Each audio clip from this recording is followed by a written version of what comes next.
Real cool. Real Yeah, slick. yeah. Damn. Yeah. Next time you see those bears, go, oh, cool. That's whenever he sees you, it's always bears, bears. So you'll get around it once, even if you're not just east from Chicago.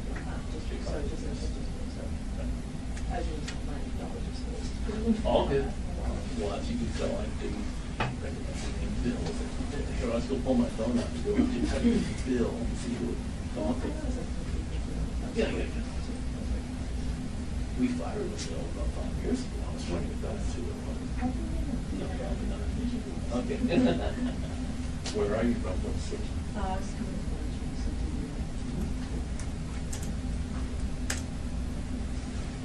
Wilson's a good guy. Right in your shop. Yeah. He and I have gone head to head. From 1 and 9. Old. And so I'm just like, I'm done. I think it's just fun to just do it. Yeah. It's good to challenge yourself. It's good to be those free against the show. Yeah. I saw a piece that I got second place a couple years ago. The piece said, God knows I'm not the end all be all. I mean, I've gotten quarterly, chief or whatever. I've never gotten any of those huge. I've gotten a few awards, but I'm sitting there looking at it going, how did the kid beat me? Must have stayed in the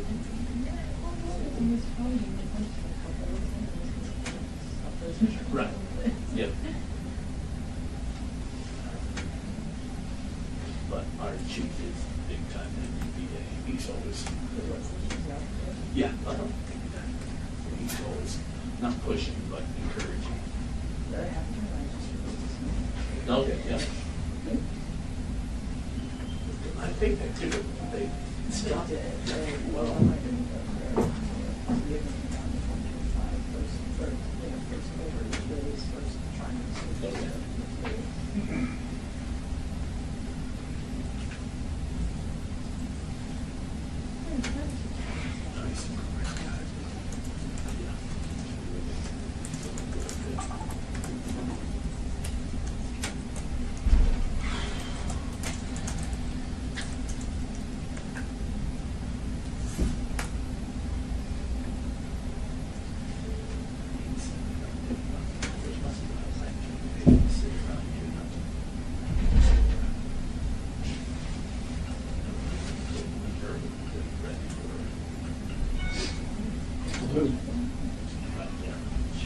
Hey, Katie, it's Sam.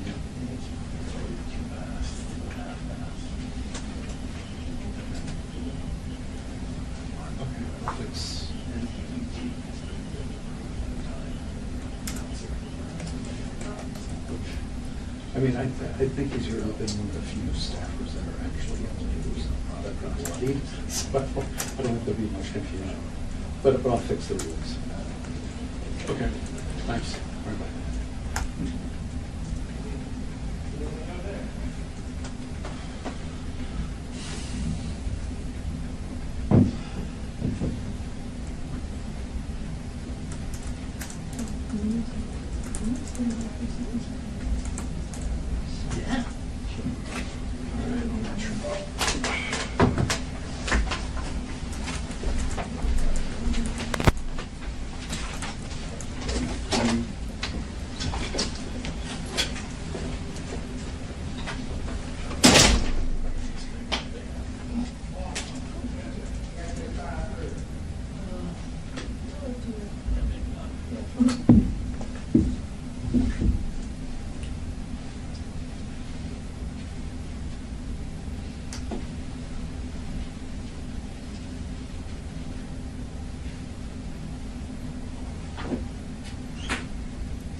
Hi, how are you? Joe?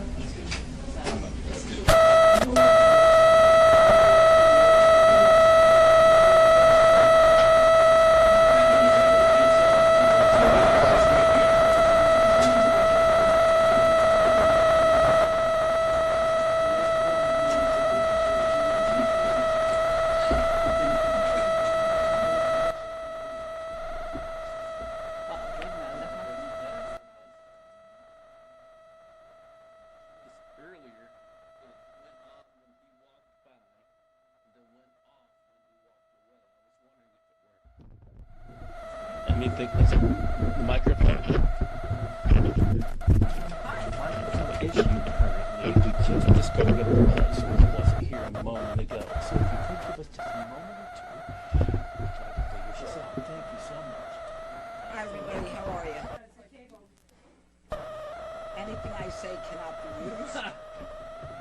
How about you plug it in? It is plugged in. What's that? That is just to Okay, motorize forget you it. up and Wait. down. Yes, ma'am. Still there, huh? And make that a hard drive?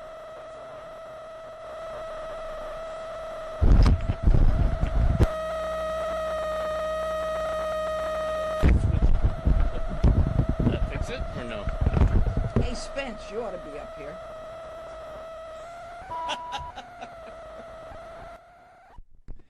Sorry, this issue wasn't here a moment ago. You can probably hear it in the background. I can't hear Yeah. anything. Oh, okay. Most days I don't. It wasn't It's here. probably better for me. It wasn't here So 30 we'll seconds talk ago, about and it. now It's all of a fine, sudden. don't worry about it. Thank you all for your patience. We're dealing with an audio issue currently.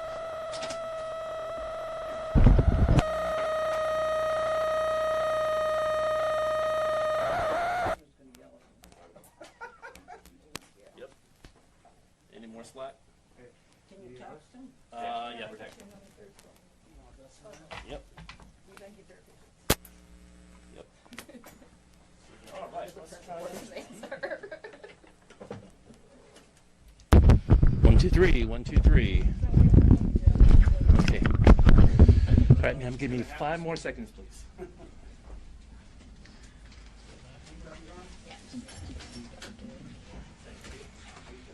How are you? How are you doing?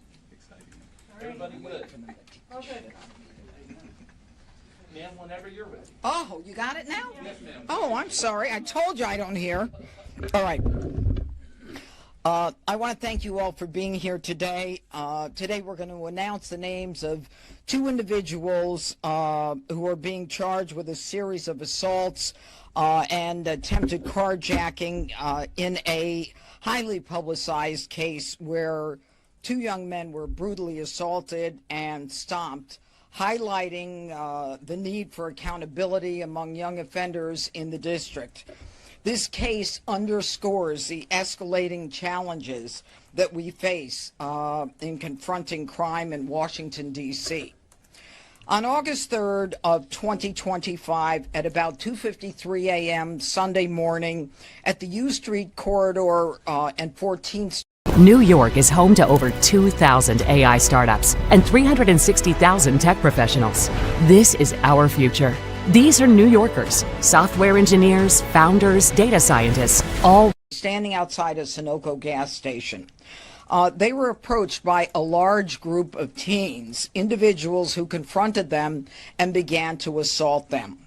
Today, we are announcing that Lawrence Cotton Powell, who is 19 years of age, along with Anthony Taylor, who is 18 years of age, are now charged with assaulting Levine.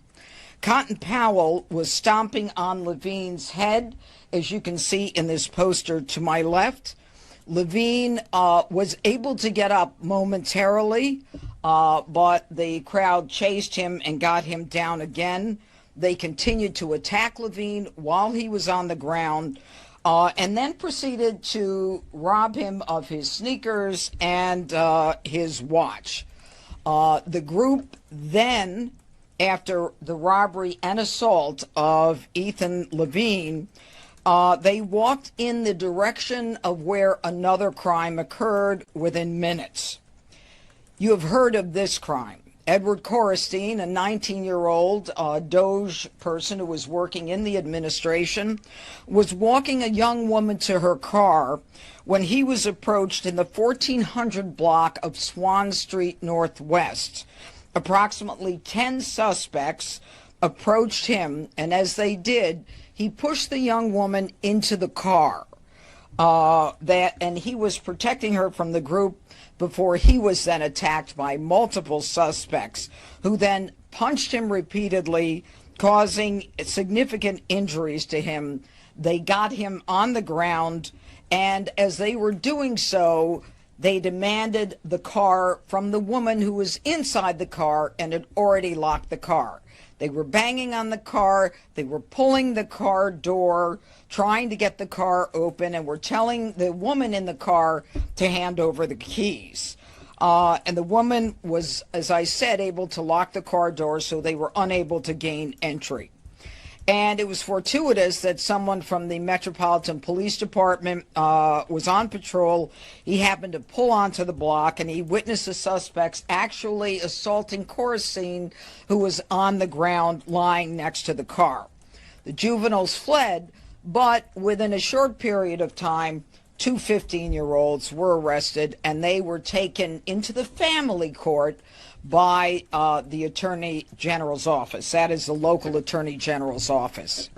Now, I think what's significant about this case is the history of Lawrence Cotton Powell. I want you to follow me on this. Lawrence Cotton Powell is 19 years of age. He's now charged with robbery, first-degree robbery, for which he faces 15 years in prison. He also faces a charge of assault with intent to commit robbery and another 15 years. And robbery for Edward Korestein, 15 years. Assault with intent to commit robbery, another 15 years. And attempted carjacking, 5 years. Now, let me tell you his background.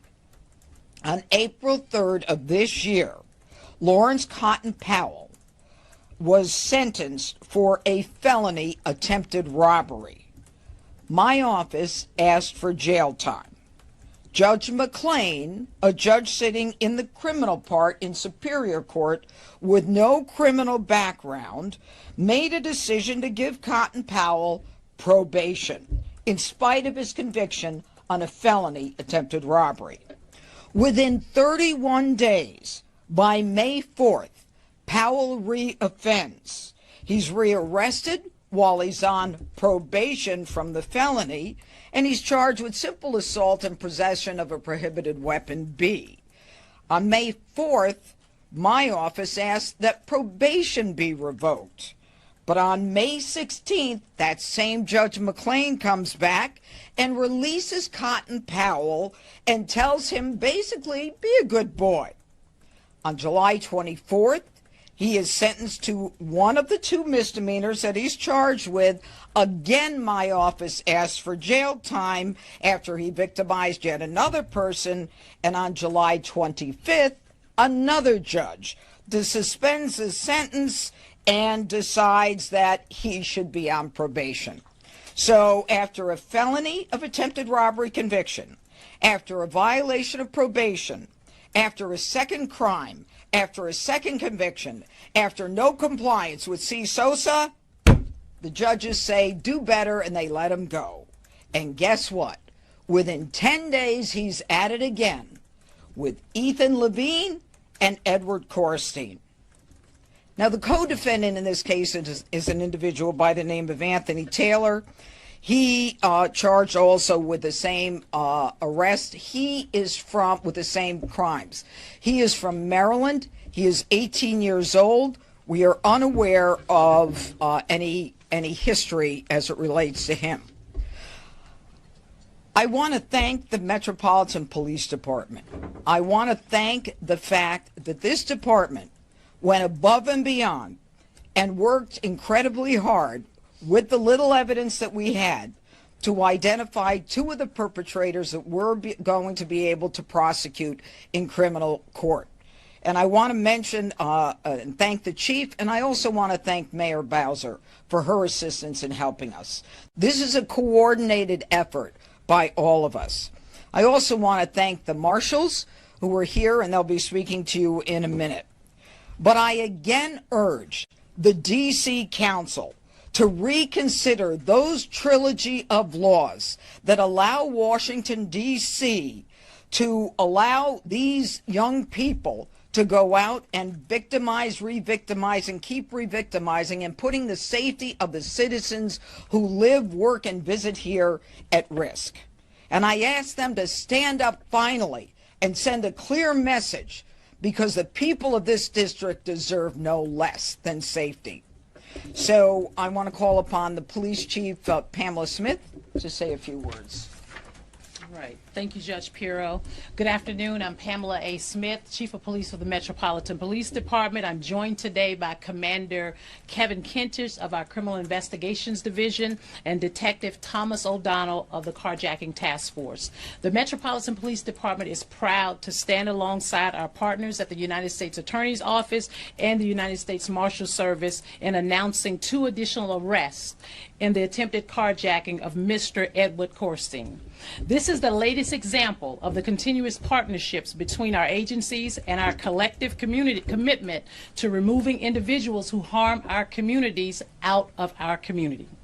It is because of the swift response of our officers, 2 suspects were immediately arrested after the offense occurred. Since the morning of August 3rd, detectives assigned to the Metropolitan Police Department Carjacking Task Force have worked tirelessly with all of our partners to identify and apprehend the 2 outstanding suspects. Just minutes before the attempted carjacking on Swan Street, both of these suspects were involved in a robbery just a few blocks away from U Street. This behavior is indicative of what we see time and time again. A small group of suspects committed a series of violent crime offenses in a very short period of time. These arrests send a very strong message to our community. If you commit violent acts in our community, you will be found, you will be held accountable, and you will face justice. Together, we will continue to work tirelessly to ensure our neighbors and our communities that you remain safe and that those who threaten the safety will be held accountable. I'd also like to thank Judge Pirro and her team for working alongside the Metropolitan Police Department for getting this case to where it is today. I'd also like to thank Mayor Muriel Bowser, who has also been very, very supportive of public safety in this city. And since I've been in this space as the chief, she has certainly been a strong supporter and an advocate for what we need to do in this city to drive down crime. And lastly, the members of the Metropolitan Police Department, the Carjacking Task Force, and our detectives who every single day go out there and investigate those crimes to ensure that our citizens and our communities feel safe. Thank you so much, and I'll turn it back over to Judge Pirro. All right, and now I'd like to call Don Schneider up from the U.S. Marshals. Thank you.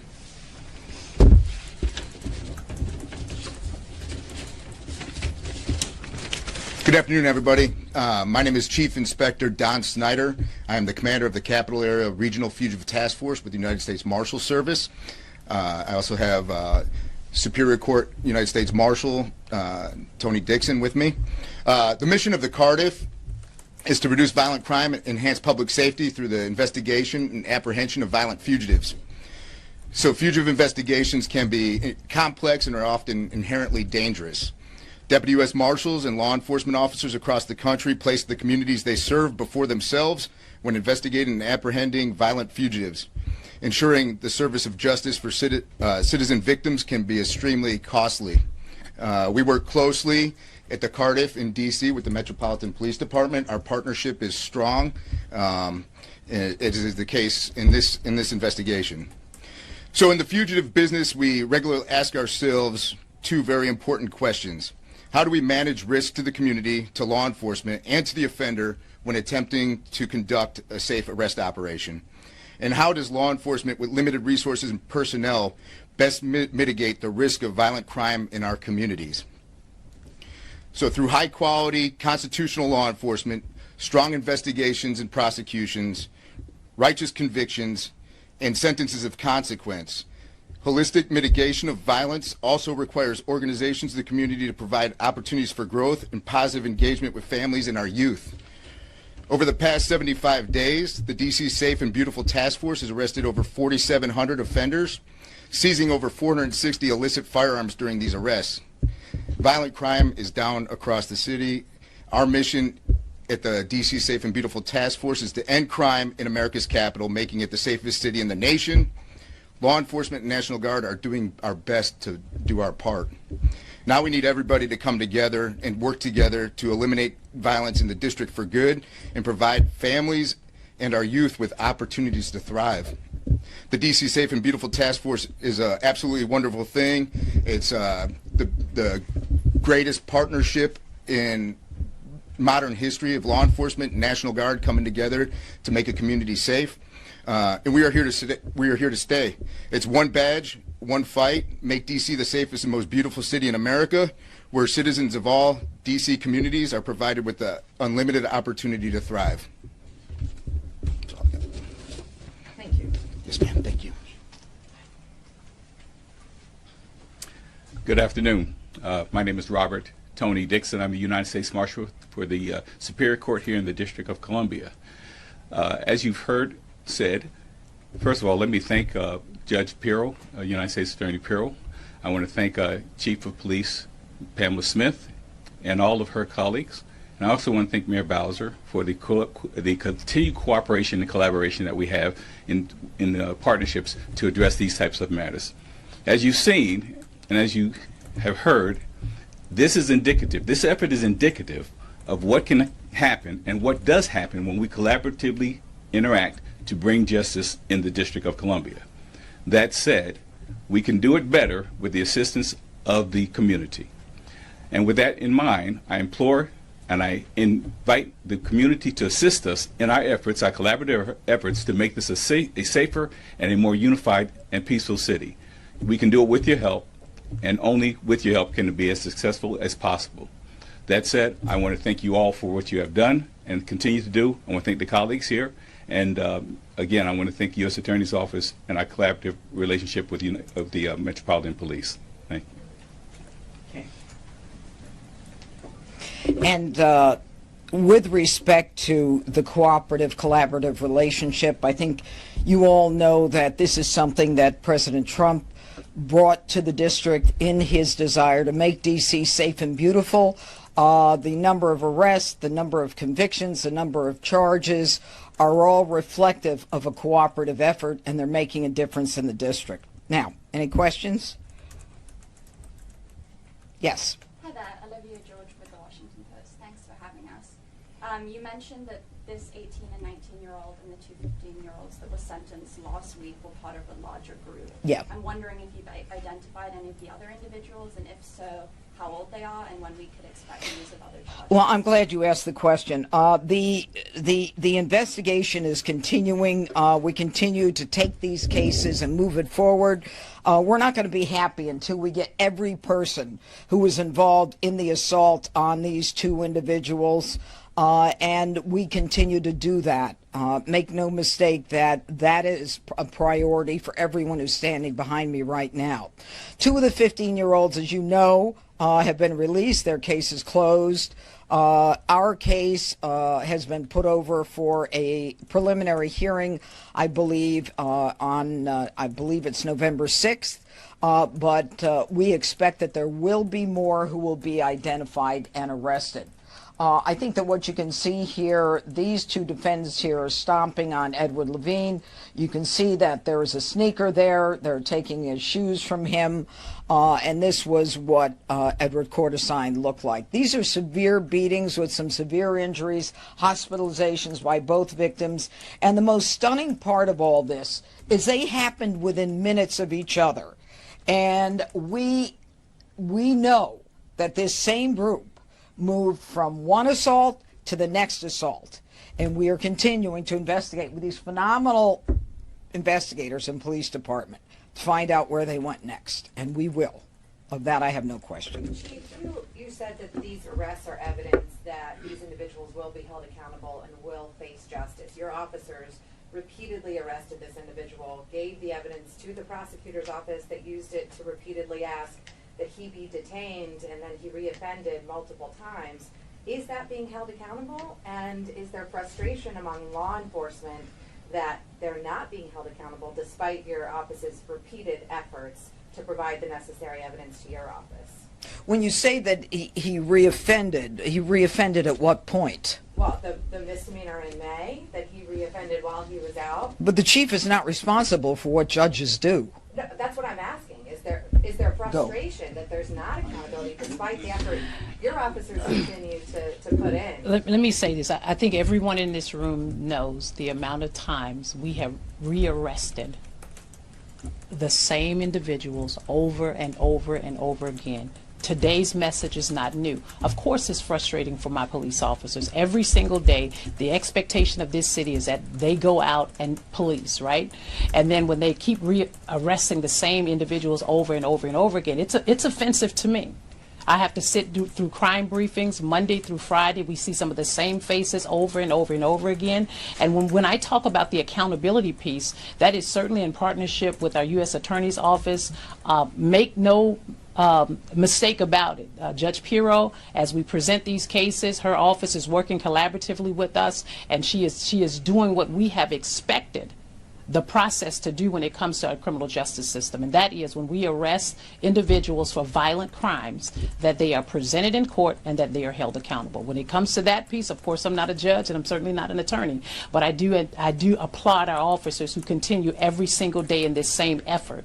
But there has to be some kind of relief, and there has to be a clear message to members and community that we're not going to continue to tolerate this. And there has to be a juvenile justice system and a justice system that are going to hold these folks accountable. Do you back the judge's request to the council that they rescind those 3 particular pieces of legislation? Now you know I'm not a politician, and my position as the chief of police is to always to remain apolitical.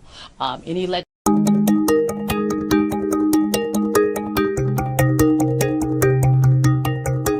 presentation to the council in collaboration with the mayor. There are things that my office presents to the mayor and team with respect to what we'd like to see with regards to legislation that will help our officers police safer in our city. Chief, I just read the charging document for Taylor. It's 23 pages long and very extensive and shows multiple pictures of the beatings.